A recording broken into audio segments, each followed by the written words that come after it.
Lollipop এতিয়া আধাৰশিলা স্থাপন কৰি কিবা লাভ আছে নেকি? মাত্ৰ প্ৰমোদ বড়োৰ আয়ুষ এতিয়া 10 দিনো নাই, আয়ুষ শেষ। প্ৰমোদ বড়োৰ চৰকাৰৰ আয়ুষ শেষ। মৰাৰ আগে আগে মানুহ যেনেকৈ ধৰফৰাই তেনেকৈ ধৰফৰোৱাৰ বাহিৰে এইটো একো নহয়।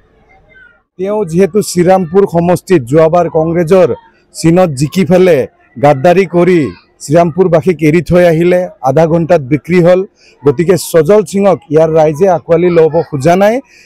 মানে ইমতাজ আলী ডাঙৰীয়াই BPF দলৰ পৰা এবাৰ গুমা সমষ্টিত বিপুল ভোটত জয়যুক্ত হ'ব। ললিপপ এইবিলাক কাম কোনো সমাধান নহয়। 4.5 বছৰ 5 বছৰেদি তেওঁ খালি মেলা আৰু খেলা এই দুটা পাতি থাকিলে।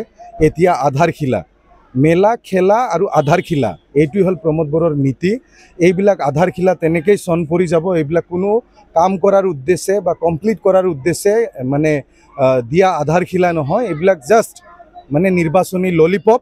কিন্তু চৰকাৰ হিচাপে এইবিলাক বেনিফিট লয়েই, কিন্তু নিৰ্বাচনত এইবাৰ ৰাইজে দেখুৱাই দিব যে মেলা খেলা আৰু আধাৰশিলাৰ ৰাজনীতি কমপ্লিটলি মানে এইবাৰ ৰাইজে আঁকোৱালি নলয় বুলি ৰাইজে দেখাই দিব। আৰু আমাৰ BPF দল হিচাপে এইবাৰ আমাৰ বুথ লেভেলৰ কৰ্মকৰ্তাই কেনেকুৱা নিৰ্বাচন খেলিব গোটেই BTCত গোটেই অসমবাসীক দেখাব যে BPF দলৰ যিবিলাক বুথ লেভেলৰ প্ৰাইমাৰী লেভেলৰ যিবিলাক কৰ্মকৰ্তা আছে সৈনিক হিচাপে এবাৰ নিৰ্বাচনত অৱতীৰ্ণ হ'ব আৰু গোটেই অসমবাসীক দেখাই দিব নিৰ্বাচন কেনেকৈ খেলা হয়, জয়লাভ কেনেকৈ কৰা হয় আৰু অপশাসন কেনেকৈ আঁতৰোৱা হয়।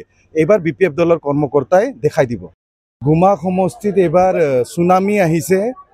সকলো মানে প্ৰাইমাৰীত সকলো গাঁৱত চুবাত এইবাৰ খালি ইমতাজ আলীৰ নাম চলিছে। ইমতাজ আলীৰ নামত মানে ধুমুহা চলিছে আৰু বিপুল ভোটৰ ব্যৱধানত এইবাৰ জয়লাভ কৰিব। কংগ্ৰেছত এইবাৰ ইয়াতে কোনেও ভোট নিদিয়ে। আৰু লগতে BJP দলৰ যি সজল সিং আহিছে, তেওঁ যিহেতু শ্ৰীৰামপুৰ সমষ্টিত যোৱাবাৰ কংগ্ৰেছৰ চিনত জিকি ফেলে গাদ্দাৰী কৰি শ্ৰীৰামপুৰবাসীক এৰি থৈ আহিলে, আধা ঘণ্টাত বিক্ৰী হ'ল। গতিকে সজল সিঙক ইয়াৰ ৰাইজে আঁকোৱালি ল'ব খোজা নাই। মানে ইমতাজ আলী ডাঙৰীয়াই BPF দলৰ পৰা এবাৰ গুমা সমষ্টিত বিপুল ভোটত জয়যুক্ত হ'ব।